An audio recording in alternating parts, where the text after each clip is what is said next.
الحمد لله نحمده ونستعينه ونستغفره ونؤمن به ونتوكل عليه ونعوذ بالله من شرور أنفسنا ومن سيئات أعمالنا من يهده الله فلا مضل له ومن يضلله فلا هادي له ونشهد أن لا إله إلا الله وحده لا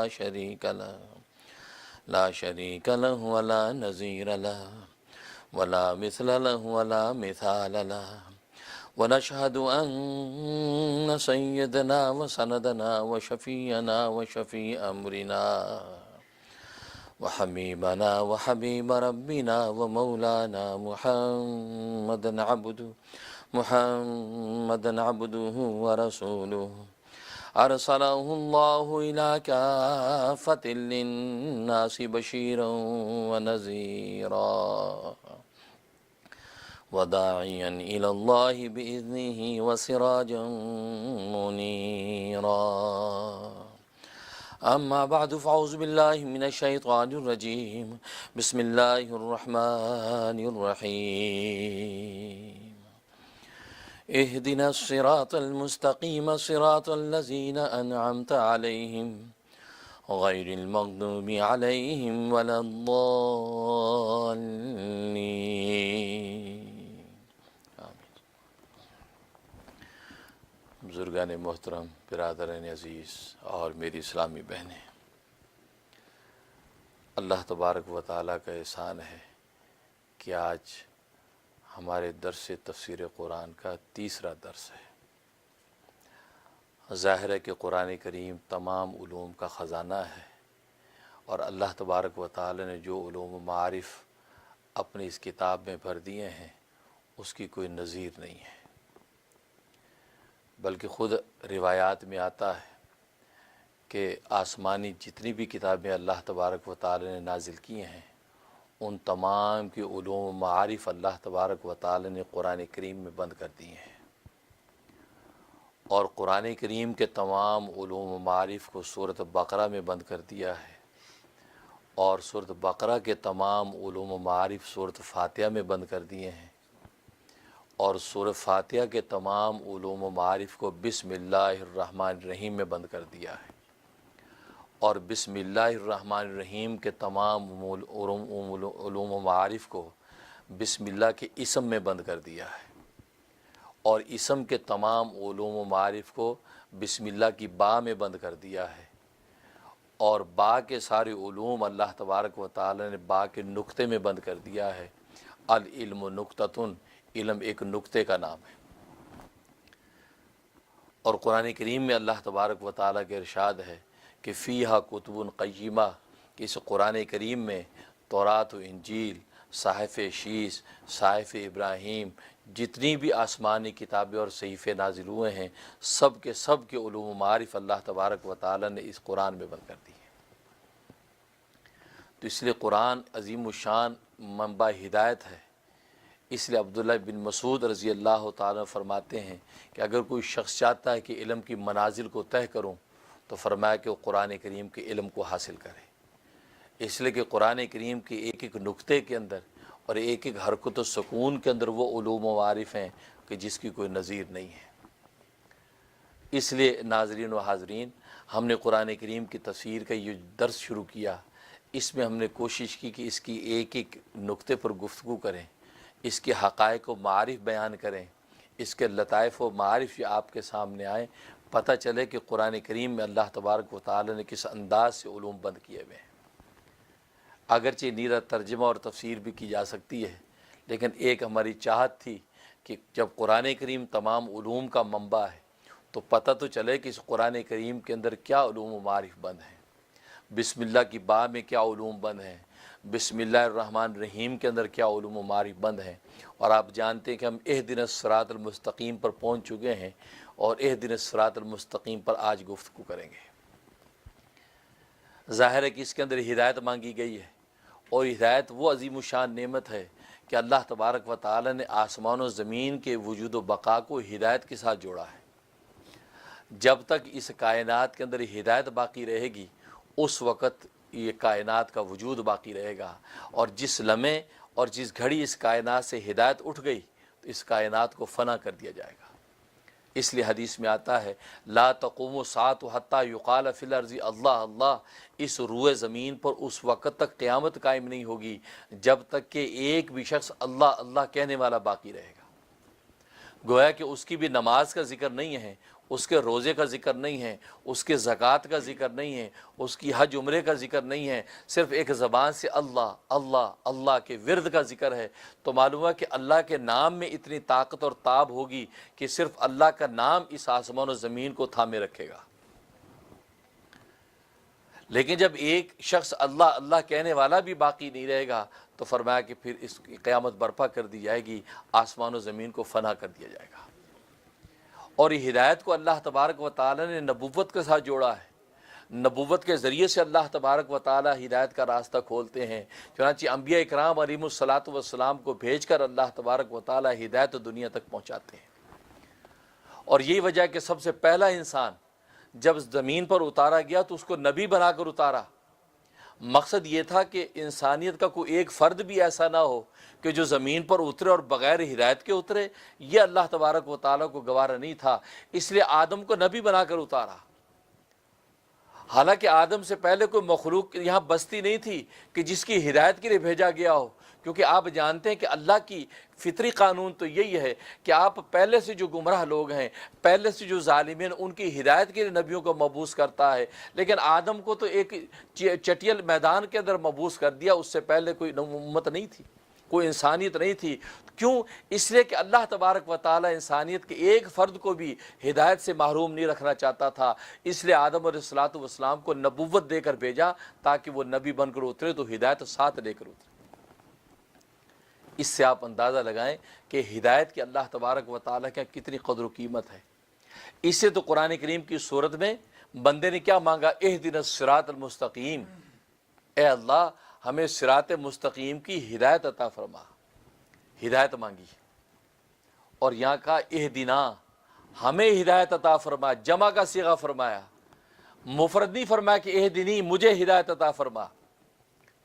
تو بظاہر یہاں سوال پیدا ہوتا ہے کہ بھئی ہدایت مانگنے کا مطلب تو یہ ہے کہ یہ شخص ابھی تک ہدایت سے محروم ہے، اور جو ہدایت سے محروم ہوتا ہے ظاہر ہے کہ وہاں گمراہی اور ضلالت ہے۔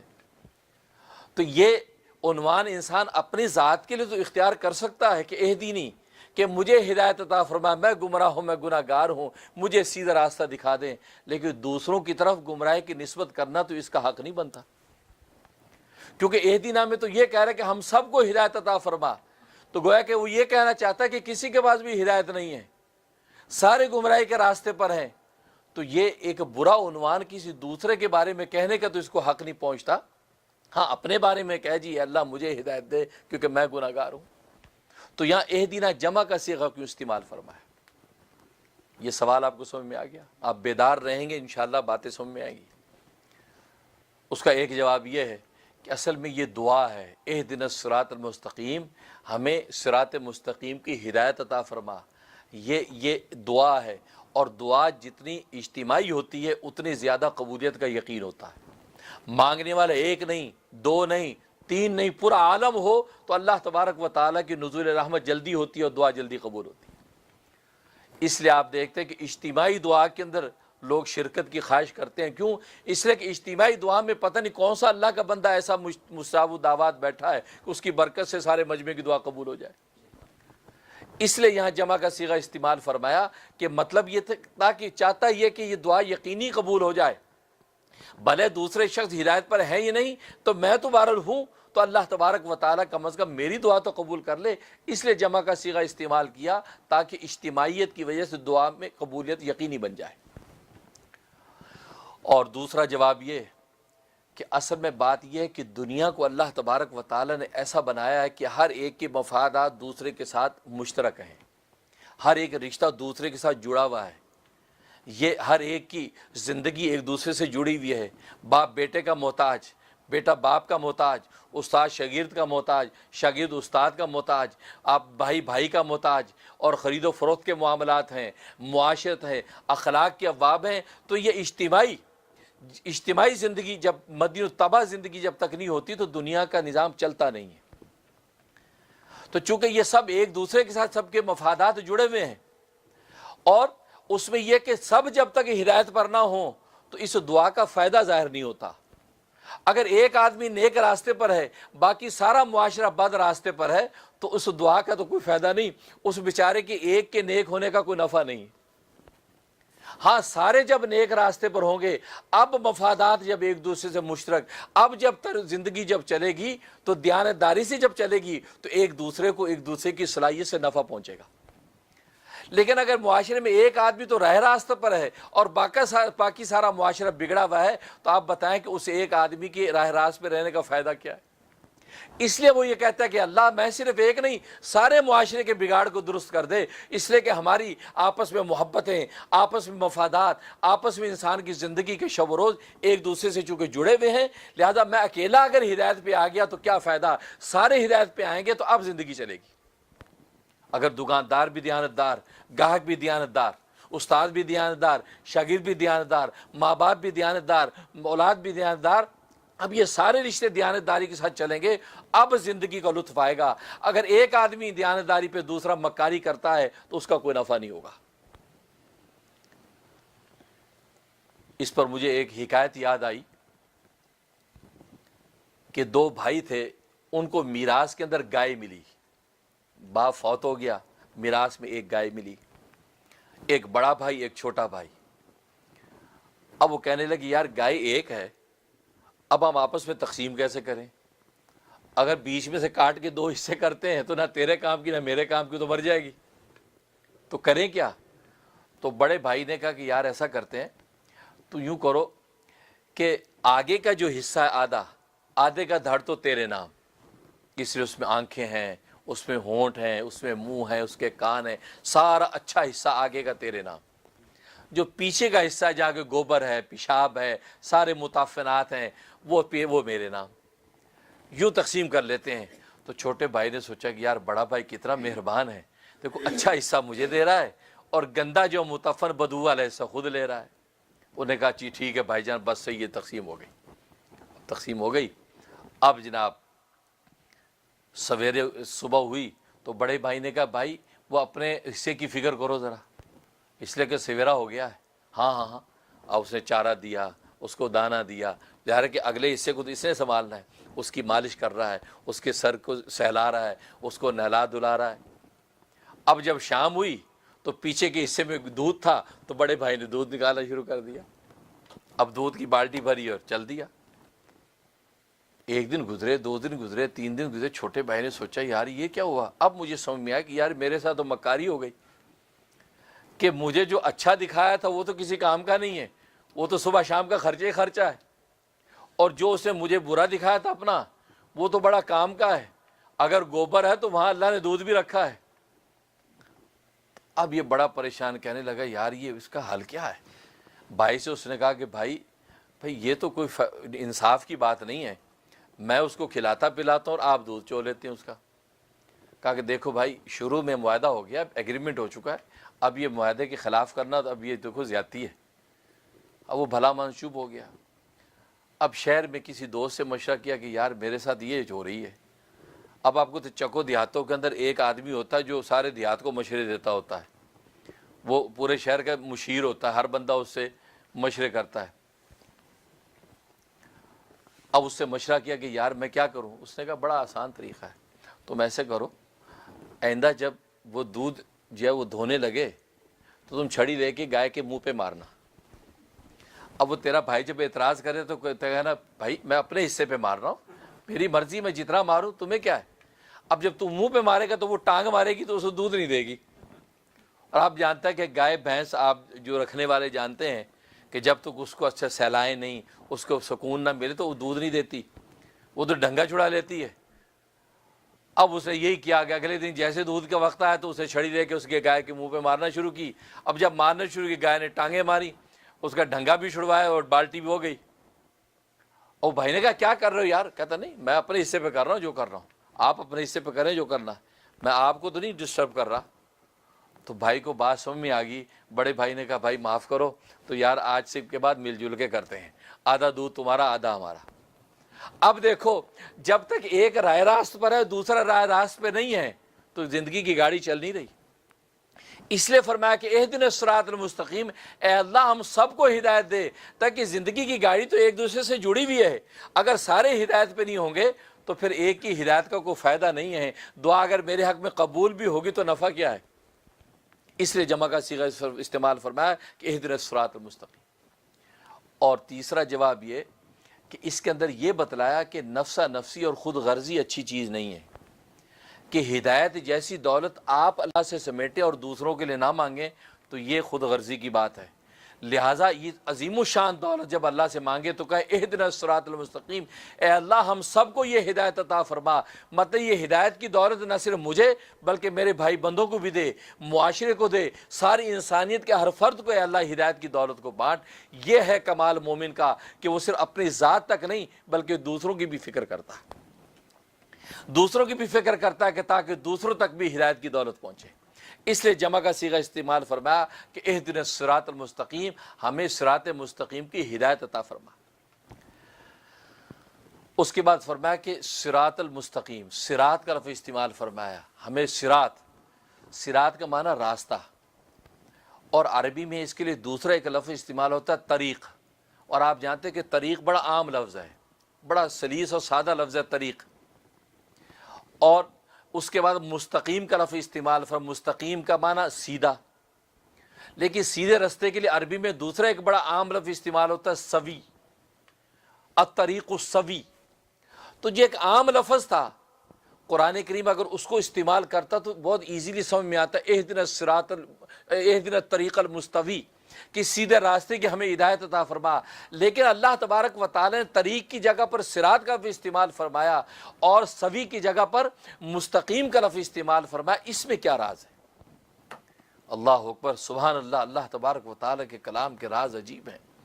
اصل میں صراط کا لفظ ذکر کر کے اللہ نے پل صراط کی طرف اشارہ کیا، پل صراط کی طرف اشارہ کیا ہے کہ کل روز قیامت میں پل صراط جب جہنم کے اوپر سے گزرے گا، اور حدیث میں آتا ہے کہ وہ پل ہے کہ جو جہنم کے اوپر سے گزرتا ہوا جنت کے اندر داخل ہوتا ہے، اور اس کے اوپر سے انسان گزریں گے، اور جو گناہگار ہوں گے، اللہ اکبر، فرمایا کہ جہنم کے اندر سے لوہے کے بڑے بڑے آنکڑے وہ ان کو اچک اچک کے جہنم کی آگ میں ڈالیں گے، کفار و مشرکین کو اچک اچک کے آگ میں ڈالیں گے۔ اور فرمایا کہ اپنے ایمان اور اعمال کے مراتب کے اعتبار سے کوئی بجلی کی تیزی سے گزرے گا، کوئی ہوا کی تیزی سے گزرے گا، کوئی تیز رفتار گھوڑے کی تیزی سے گزرے گا، کوئی تیز رفتار دوڑ کی تیزی سے گزرے گا۔ ہر آدمی اپنے ایمان اعمال صالح کے اعتبار سے اس کو عبور کریں گے، اور وہ جہنم کے اوپر ہوگا وہ پل صراط، اور جو گنہگار ہوں گے وہ کٹ کٹ کے اندر جہنم میں گرتے جائیں گے۔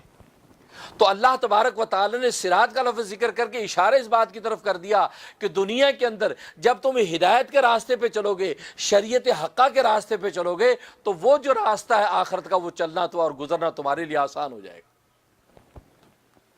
اگر دنیا کے اندر تم شریعت اور ہدایت کے راستے پر نہ رہے تو فرمایا کہ اب وہ آخرت میں جو پل صراط کا راستہ ہے تمہارے لیے دشوار ہو جائے گا، اور وہاں تم کٹ کر جہنم میں گر سکتے ہو۔ اس لیے پل صراط کو ذکر کر کے بندے کو فوراً متنبہ کر دیا، اوہو دنیا کی اس ہدایت کے راستے پہ چلنا میرا ضروری ہے، ورنہ آخرت کے اندر پل صراط کا راستہ گزر نہیں سکے گا۔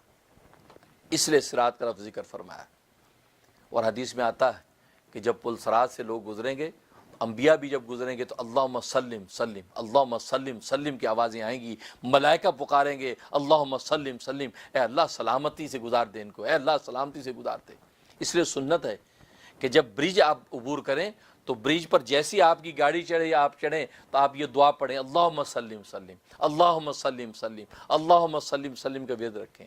اور یہاں امریکہ میں تو بڑے برج ہیں، جگہ جگہ برج ہیں، جگہ جگہ برج ہیں، تو آپ یہ سنت کو پورا کریں اللہم سلم سلم۔ اس کی وجہ سے اللہ تبارک و تعالیٰ پل سے انسان کو عافیت سے پار کرا دیتا ہے، ورنہ آپ جانتے ہیں کہ کتنے واقعات ہیں کہ پلوں سے لوگ گزرے تو گزر نہ پائے، وہ دریاؤں میں سمندروں کا لقمہ بن گئے۔ لیکن اللہ تبارک و تعالیٰ کی جب سلامتی کی دولت ساتھ ہوتی ہے تو اللہ تبارک و تعالیٰ آسانی سے اس کو گزار دیں گے۔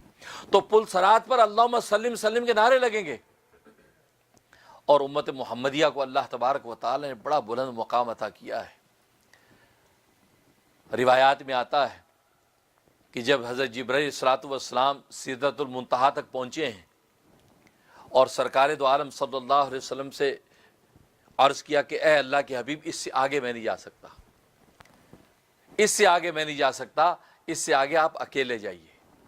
تو رسول اللہ نے کہا کہ اے میرے رفیق سفر، تو مجھے یہاں اس اجنبی مقام پہ اکیلا چھوڑ رہا ہے؟ کہا کہ اے اللہ کے حبیب، میری مجبوری ہے، اگر میں سدرۃ المنتہا سے اوپر جانے کی کوشش کروں گا تو اللہ تبارک و تعالیٰ کے نور کی تجلی سے میرے پر جل جائیں گے۔ 600 پروں کا مالک، اتنا بڑا فرشتہ، لیکن خوف و دہشت یہ ہے کہ اگر سدرۃ المنتہا، سدرہ کہتے ہیں بیری کے درخت کو، وہاں ایک بیری کا درخت ہے، منتہا کہتے ہیں انتہا کو، تو زمین کی جتنی چیزیں ہیں ان کی انتہا اس مقام پہ ہو جاتی، اس سے اوپر نہیں جا سکتی، اور اوپر آسمانوں کو جتنی چیزیں ہیں وہ اوپر سے جب آتی تو اس پر ان کا منتہا ہو جاتا، اس سے نیچے نہیں آ سکتی۔ تو جبرائیل جو اس منتہا سے اوپر نہیں جا سکتا، کہا کہ آپ جائیے۔ چاچے سرکار دو عالم صلی اللہ علیہ وسلم کے لیے حضرت اسرافیل علیہ الصلوۃ والسلام وہ رف رف ان کا تخت لے کے آئے، رف رف ان کے تخت پہ بٹھا کر آپ کو اوپر لے گئے۔ اسرافیل اوپر کا آدمی ہے، اسرافیل اوپر کا فرشتہ ہے، لہذا وہ ان کو اس سے اوپر لے گئے۔ اس مقام پر امیر شریعت سید عطا اللہ شاہ بخاری رحمہ اللہ تعالیٰ بڑی عجیب بات فرماتے ہیں کہ اے جبرائیل، تو نے بڑی نادانی کی جب میرے محبوب مدنی نے تجھے کہا تھا کہ تو میرے ساتھ اوپر چل، اور تو نے کہا کہ نہیں نہیں میں اس سے اوپر نہیں جا سکتا، اگر میں اس سے اوپر گیا تو اللہ تبارک و تعالیٰ کے نور کی تجلی سے میرے پر جل جائیں گے۔ کہا کہ خدا کی قسم، اگر اس تیری جگہ میں عطا اللہ ہوتا، میں اپنے پروں کو جلا کے راکھ کر دیتا، لیکن محمد کا ساتھ نہ چھوڑتا۔ تو نے میرے محمد کا ساتھ چھوڑ دیا، کاش اگر میں ہوتا میں اپنی جان کو قربان کر دیتا، اپنے پر جلا لیتا، لیکن محمد کا ساتھ نہ چھوڑتا۔ محبت تو یہ۔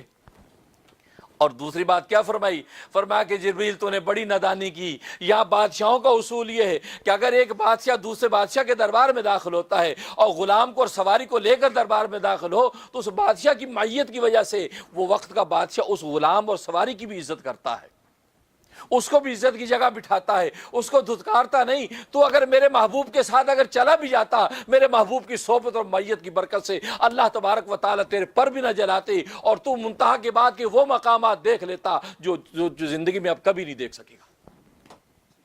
کتنی بڑی بات ہے یہ، عاشقوں کی باتیں۔ عشق اپنے اپنے عنوانات سکھاتا، حقیقت یہ سرکار دو عالم صلی اللہ علیہ وسلم۔ تو وہاں پر حضرت جبرائیل نے ایک درخواست کی، اے اللہ کے حبیب، آپ جب اللہ سے ملاقات کریں تو وہاں میرے لیے ایک چیز منظور کروائیے، اور وہ یہ کہ کل روز قیامت میں جب پل صراط لگے گا اور پل صراط سے امت آپ کی گزرے گی، آپ یہ درخواست منظور کرائیے کہ اس پل صراط کو میں اپنی پیٹھ کے اوپر رکھ لوں گا تاکہ آپ کی امت حفاظت و سلامتی کے ساتھ پل صراط عبور کرے۔ مجھے یہ سعادت مل جائے کہ میں اپنے پل صراط کو کندھے پر رکھ کے آپ کی امت کو گزار دوں، یہ درخواست کریں۔ اس سے اس امت محمدیہ کو اپنا مقام سمجھنا چاہیے کہ ہمارا رشتہ کس نبی سے ہے، اور جس کی برکت سے سید الملائکہ وہ یہ سعادت حاصل کرنا چاہتا۔ لکھا ہے کہ اللہ تبارک و تعالیٰ مقام احدی تک پہنچے، ہم کلام ہوئے، گفتگو ہوئی، تمام تفصیلات ہوئیں، اس میں جانے کی ضرورت نہیں۔ جب لوٹنے لگے تو اللہ تبارک و تعالیٰ نے خود فرمایا کہ اے میرے حبیب، جبرائیل نے کوئی درخواست تمہیں کی تھی، خود یاد کروایا۔ جبرائیل نے کوئی درخواست تمہیں کی تھی، کہا کہ ہر رب ذوالجلال، آپ دانا بینا ہیں، آپ تو سب غیب اور سرائر کو جانتے ہیں۔ ہاں ہاں اس نے یہ درخواست کی تھی، تو آپ کا کیا حکم ہے؟ اللہ اکبر۔ ایک تو اس سے اندازہ کریں کہ اللہ تبارک و تعالیٰ کی شفقت و محبت اس امت کے لیے خود یاد کروا رہے ہیں۔ تو کیا فرمایا کہ اے میرے حبیب، اے میرے حبیب، جبرائیل نے تیری جو ہے وہ امت کی محبت میں یہ درخواست کی کہ وہ پل صراط رکھ کے وہ امت کو سلامتی سے گزار دے، تو فرمایا کہ میں آج تیری امت ہی کی محبت کی خاطر اس درخواست کو منظور کرتا ہوں کہ کل روز قیامت میں جبرائیل اپنے کندھے پہ رکھ کر پل صراط سے امت محمدیہ کو گزارے۔ یہ وہ پل صراط ہے کہ جس میں انبیاء بھی اللہم سلم سلم کی دعائیں کرتے جائیں گے، ملائکہ بھی اللہم سلم سلم پکاریں گے۔ اس لیے کہا اہدنا الصراط المستقیم، ہمیں ہدایت عطا فرما۔ صراط کہہ کے اشارہ کر دیا، اگر دنیا کے اندر شریعت اور ہدایت پہ تم چلتے رہو گے تو بس اب سمجھو کہ کل پل صراط سے گزرنا تمہارے لیے آسان ہو جائے گا۔ اس کے بعد کہا مستقیم، مستقیم استقامت سے ہے۔ استقامت کا معنی دوام، کہ اس راستے کے اوپر تمہیں دنیا کے اندر چلنا دوام اور استقامت کے ساتھ مرتے دم تک اس پہ قائم رہنا ہے۔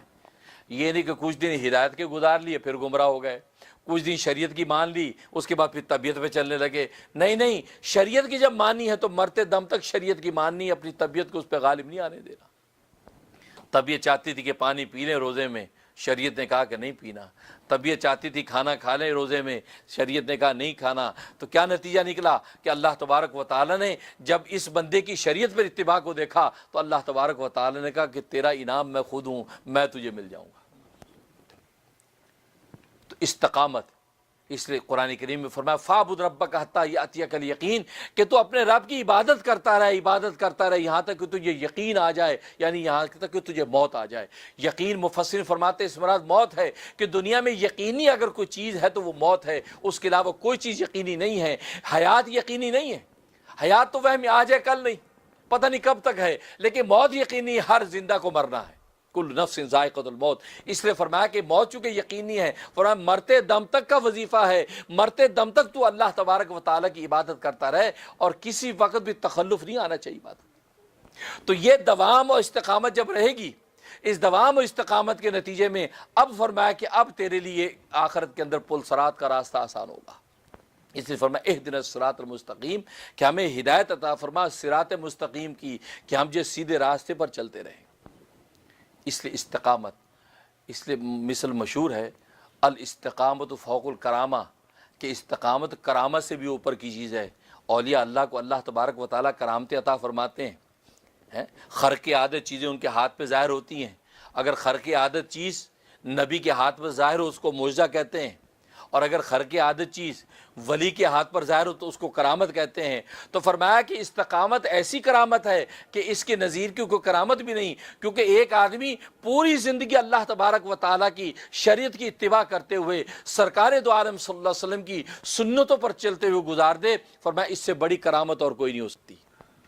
کیونکہ انسان کا نفس ہے، بہیمیت ہے، حیوانیت ہے، انسان کے اندر ایسے قوا ہیں، ایسی شہوتیں ہیں کہ انسان کو شریعت کے راستے سے ڈگمگا دیتی ہیں، لیکن یہ بندہ پوری استقامت کے ساتھ اس کے اوپر چلتا چلا جا رہا ہے۔ فرمایا کہ یہی کمال ہے اس انسان کا کہ وہ پوری استقامت کے ساتھ اس دین پر جب چلتا ہے تو اللہ تبارک و تعالیٰ دنیا کے اندر طمانینت قلب کی دولت سے مالا مال کرتے ہیں، اور آخرت میں اللہ تبارک و تعالیٰ اس کو پل صراط سے آسانی سے گزار کر اپنی نعمتوں کی جنت میں داخل کر دیں گے۔ تو ناظرین و حاضرین، یہاں تک یہ مضمون پورا ہوا۔ انشاءاللہ اگلے درس تک کے لیے اجازت دیجیے۔ اللہ تبارک و تعالیٰ آج ہمارا بیٹھنا سننا سنانا قبول و منظور فرمائے۔ اگر اس میں کوئی کمی کوتاہی ہو گئی ہے اللہ تبارک و تعالیٰ اس کو معاف فرمائے۔ وآخر دعوانا ان الحمد للہ رب العالمین۔